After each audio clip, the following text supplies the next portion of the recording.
a consciência do próprio produtor, além da legislação cada vez mais severa de que não se deve desmatar, não se deve desflorestar em nenhuma condição, a não ser dentro da legalidade, e essa legalidade, sem dúvida nenhuma, é complicada.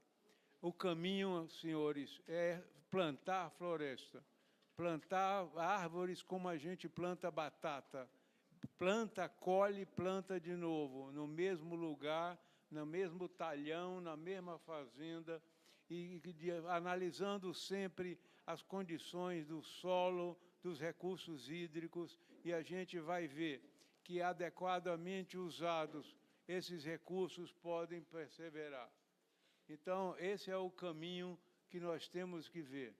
Nós temos hoje um programa dentro do setor, que é uma ambição de trabalhar com o sistema 1 para 1.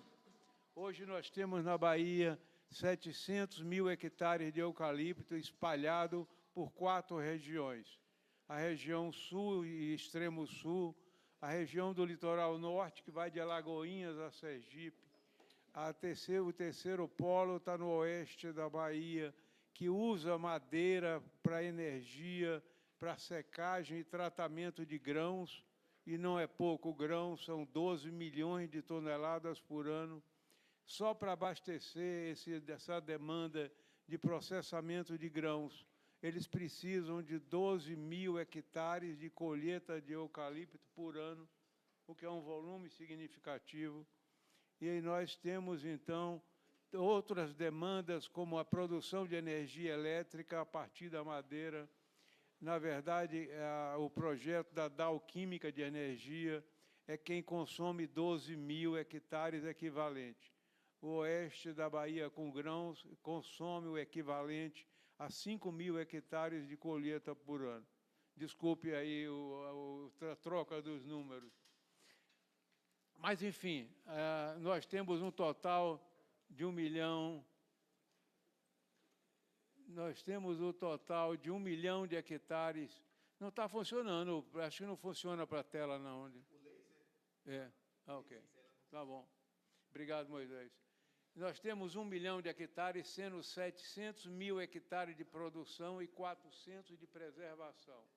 O objetivo e a ideia é ir de 1 para 1, crescer ainda a quantidade de mata nativa que preservamos, de propriedade das empresas e dos produtores, para beneficiar o meio ambiente e receber, porque é preciso estar atento a essa possibilidade, os pagamentos por serviços ambientais e também os créditos de carbono, que é algo que ainda é um pouco para inglês ver, mas que vai chegar, sem dúvida nenhuma, muito rápido. As negociações nas COPs mundiais, e essa COP do final de ano, que vai acontecer pela segunda vez no Brasil, no ano de 2000, nós tivemos no Rio de Janeiro a COP, considerada a primeira COP para discutir meio ambiente, e a segunda se realiza agora em Belém. Eles estão avançando nas negociações. São países de todo o mundo, cerca de 170 países, discutindo um acordo. Não é fácil. A gente não faz o acordo fácil em casa, imagina no 170 países discutindo suas dificuldades. É pior do que lá em casa, tá certo? Mas esse é o caminho que nós temos que ver, trazer e favorecer as ações que incentivem e que melhorem o meio ambiente, produzindo cada vez mais e melhor. A Bahia e o Brasil têm uma competitividade exemplar. Nós conseguimos engordar nossa madeira, como chama o pecuarista que faz análise de boi, de engordar nossa madeira, 40 metros cúbicos, 36 metros cúbicos por hectare ano. Os países concorrentes do Brasil só conseguem 18, 16, e a Finlândia é um país que eu conheço bem, que é de onde vem toda a tecnologia de papel e utilização de madeira, tem 6. Então, não é fácil essa competição para eles, E o Brasil tem que usar essa vantagem para recuperar. Veja a importância disso. Você ganha dinheiro, você produz, você tem um produto competitivo e você ainda tem os benefícios ambientais. O Brasil tem 80 milhões de hectares de área degradada. Os 20 municípios que nós estamos analisando aqui, nós vamos ver os números à frente, tem 75 mil hectares de áreas muito degradadas, no mais alto grau de degradabilidade. Então, isso é preciso trabalhar e trazer e cobrar por esses serviços ambientais que o setor presta. Então, nós temos, ali está lá o incentivo ao plano ABC, Integração Lavoura-Pecuária, porque eu acredito, conheço o sistema e sei de que nos últimos 30 anos nada tão inteligente foi criado no setor do agro.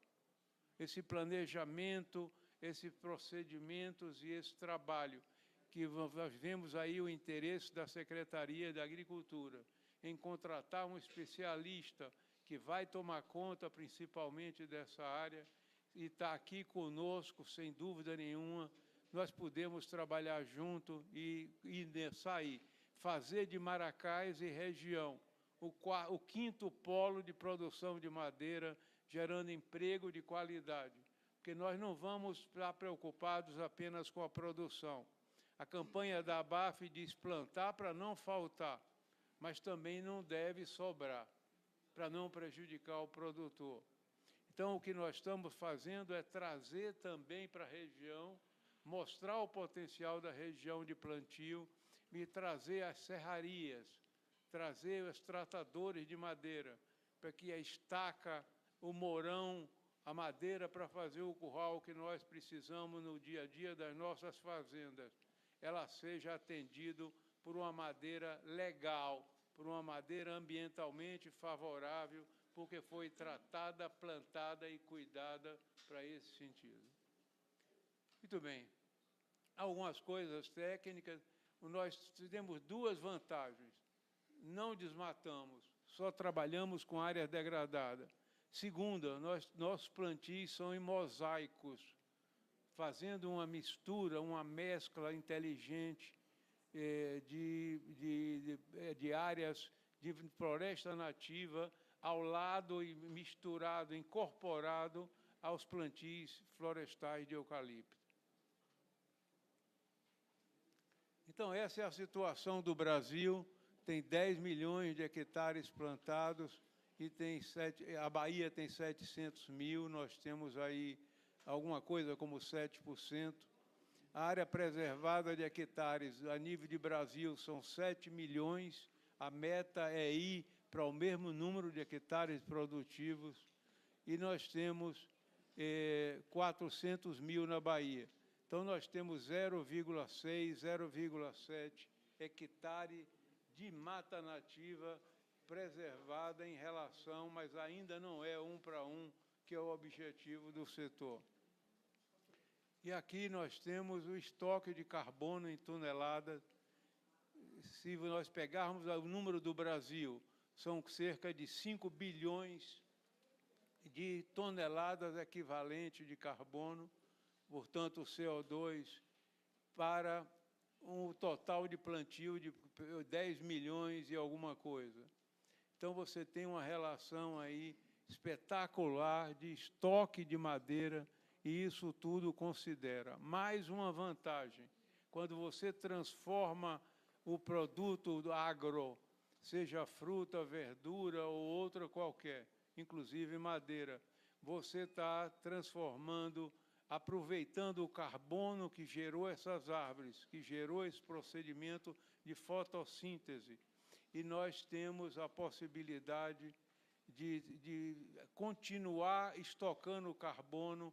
Essa qualidade só cabe ao setor de florestas plantadas no produto final que nós colocamos no mercado.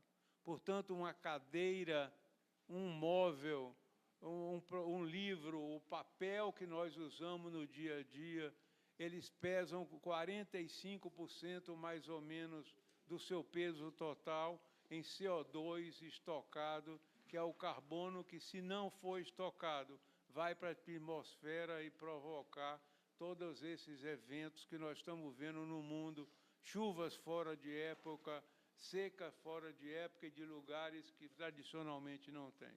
Então, choveu no deserto do Saara, o grande deserto da África, e nas geleiras dos polares do mundo, do planeta Terra, nós estamos vendo o derretimento que acontece de vez em quando. Então, é preciso que o mundo tenha realmente esse equilíbrio, e o setor florestal traz a sua contribuição nesse sentido. Isso ainda não está remunerado, mas um dia será, e nós temos a preocupação com isso, independente de estar recebendo ou não.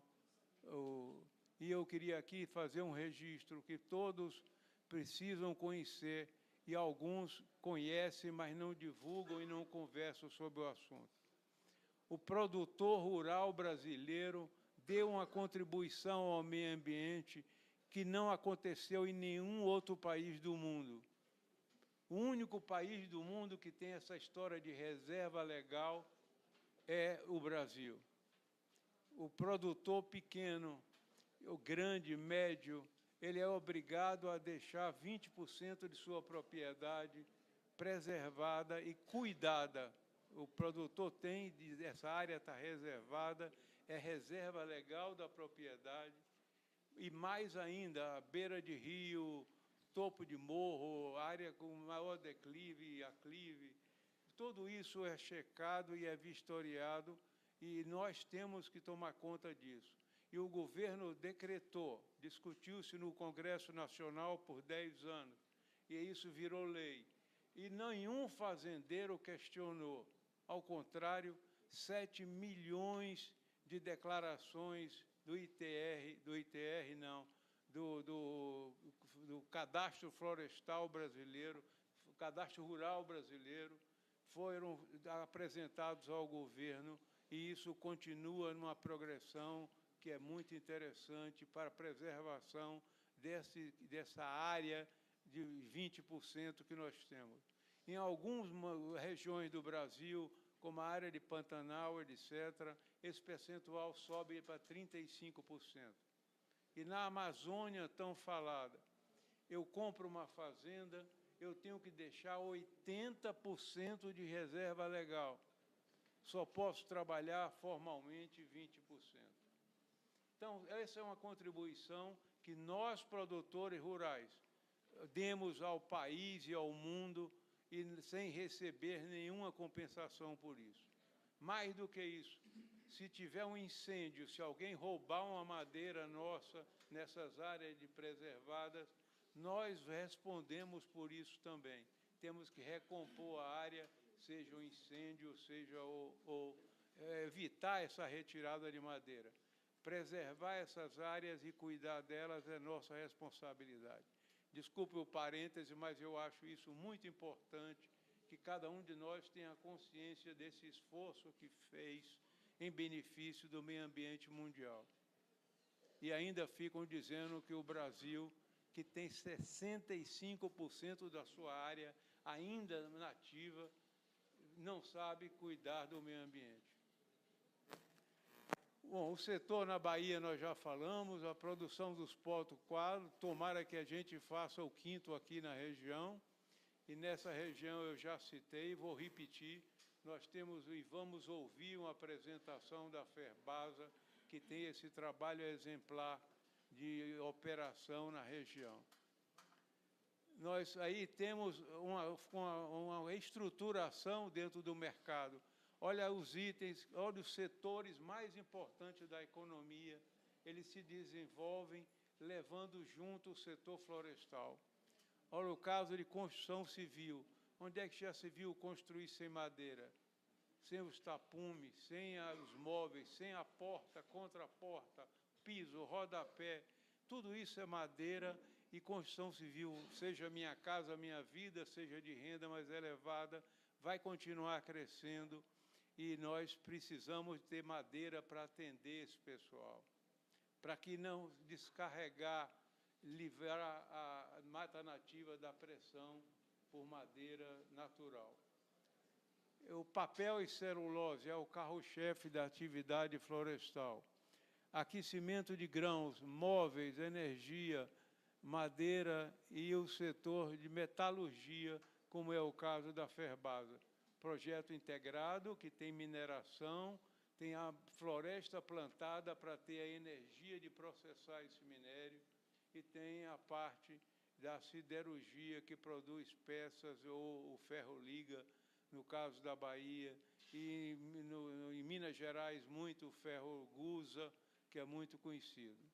Mas, enfim, nós estamos aí, nós exportamos 2 bilhões de dólares por ano de produtos florestais e estamos aí em primeiro ou segundo lugar, representando 17% das exportações. O total da riqueza da Bahia, nós somos 6% e 5,5% dos impostos, todos os impostos, federais, municipais e estaduais, gerados no estado da Bahia. Então, é expressivo o preço econômico, mas mais expressivo ainda é o impacto ambiental. Nós, além dos empregos direto e indireto, geramos renda para mais de 200 mil pessoas. Nós estamos em 250 municípios.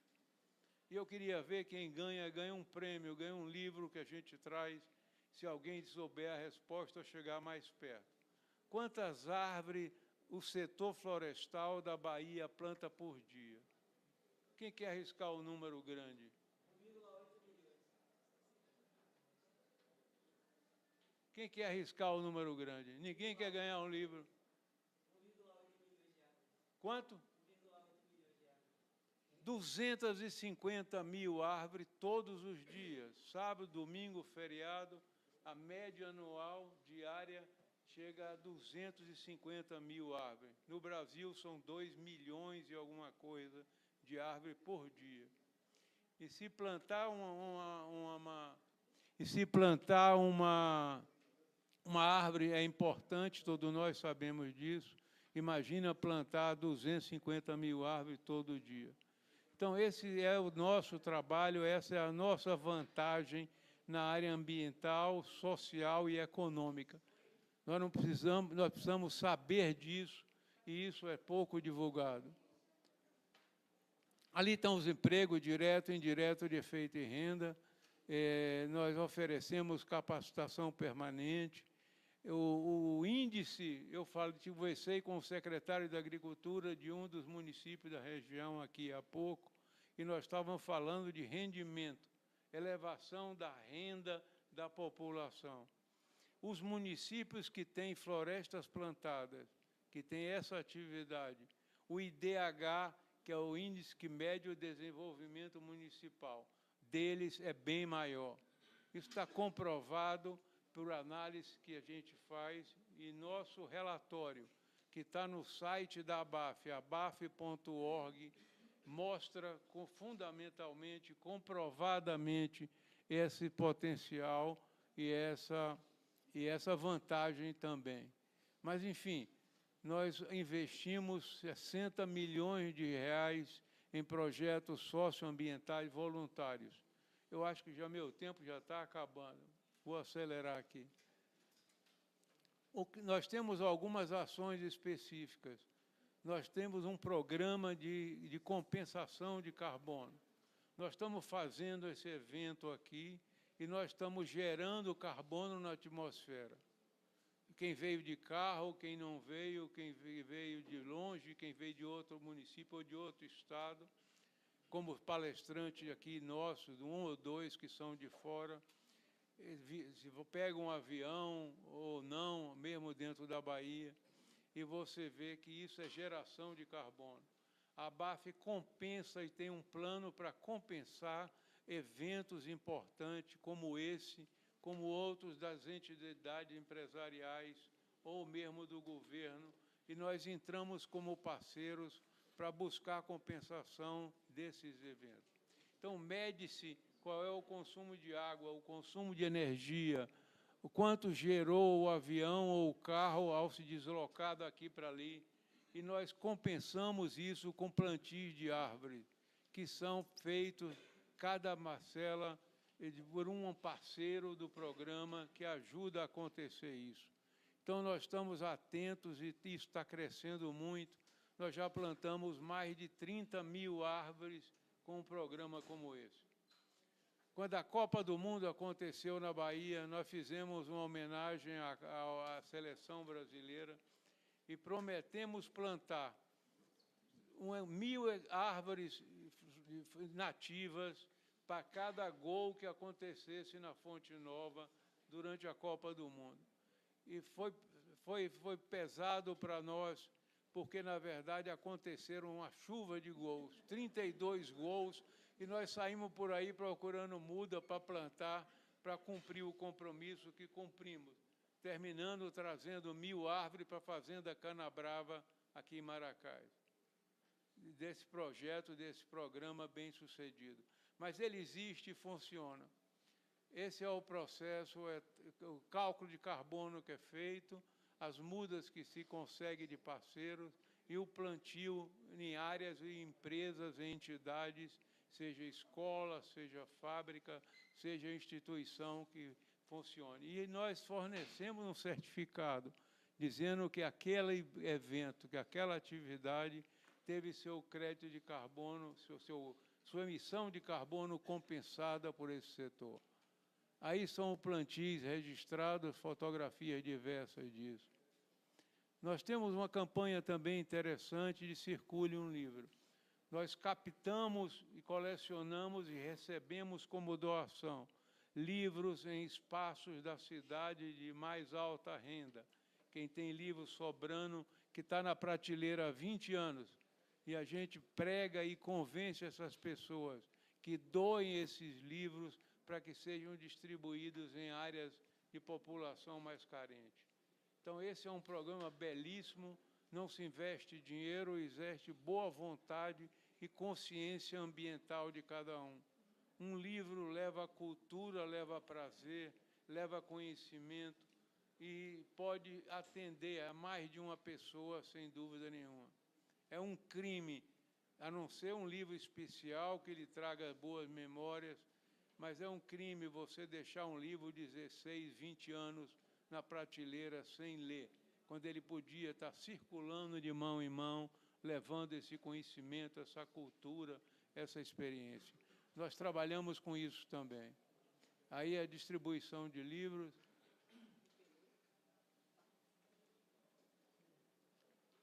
Nós temos também um programa que vai ser mostrado mais tarde, que se chama Ambiente Florestal Sustentável. E esse grupo de trabalho, engenheiros florestais, equipados com carro, equipamento, data show, eles já correram na Bahia alguma coisa como 800 mil quilômetros nos últimos 5 anos. Mas os dados atualizados os senhores verão mais tarde. Essa é uma campanha de combate a incêndio e nós vamos ter uma apresentação do Corpo de Bombeiro durante esse seminário ainda, porque nós precisamos falar não só das vantagens, mas para que os senhores possam analisar melhor. Nós precisamos falar também das pragas. E aí está o presidente, o diretor-geral da ADAB, que vai estar conosco, Paulo Sérgio. Ele está numa conferência aqui do lado, ou está chegando, e vem aqui conosco conversar também. Mas é preciso considerar esses problemas para fazer um julgamento melhor da oportunidade. Então, esse é o programa que nós estamos continuando. Esses dias de campo, 180 produtores rurais. Em um dia de campo, já fizemos nas 4 regiões produtoras. E precisamos repetir, como estamos fazendo aqui, sobre esse tema específico do plantar para não faltar e nem sobrar. O equilíbrio é fundamental e importante. Esse é o programa. E depois de percorrer esses 28 consórcios de desenvolvimento sustentável municipal, nós vamos trabalhar também com as serrarias, com os consumidores de madeira que vêm de outros estados para investir aqui e consumir aquilo que nós possamos produzir. Então, essa é uma combinação de trabalho que fecha o círculo virtuoso de possibilidade de rendimento. Aqui está uma conversa direta sobre a região. O consórcio do Vale do Jequiriçá, ele tem hoje, a Bahia tem 8 milhões de hectares de área degradada. No Brasil, eu falei, 82 mil. Nós temos 10% da área degradada no país. E na região do Vale do Jequiriçá, são 75 mil hectares que precisam ser recuperados. Senão, eles caminham para um estágio de desertificação.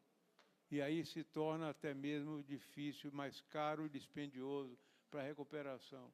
Aqui estão os municípios, aqui estão pintados em verde, ainda tem floresta, área não vegetada, pastagem de baixa qualidade. Olha, em cada município a gente sabe onde é que está.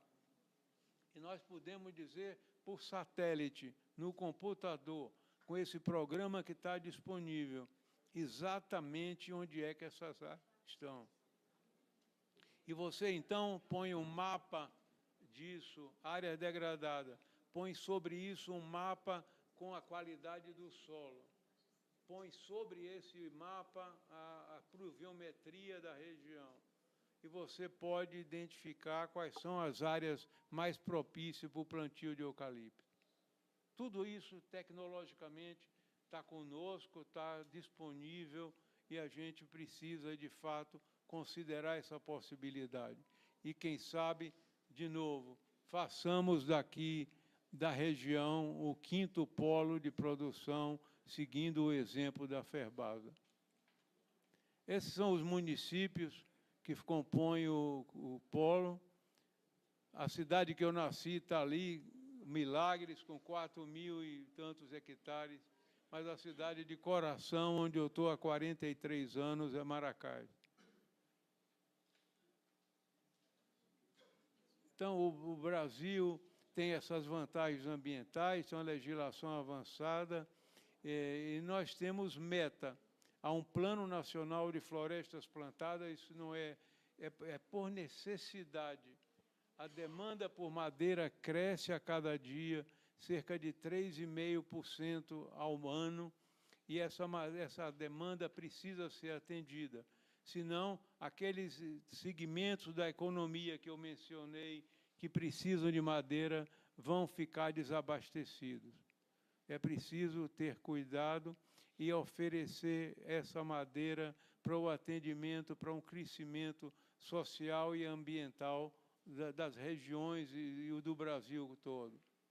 Esses são os nossos contatos, nós estamos à disposição, espero não ter ultrapassado tanto tempo, e estamos à disposição para conversar. Vamos ouvir o que os demais colegas têm a dizer, para daí, então, nós pudermos tirar nossas conclusões. Obrigado.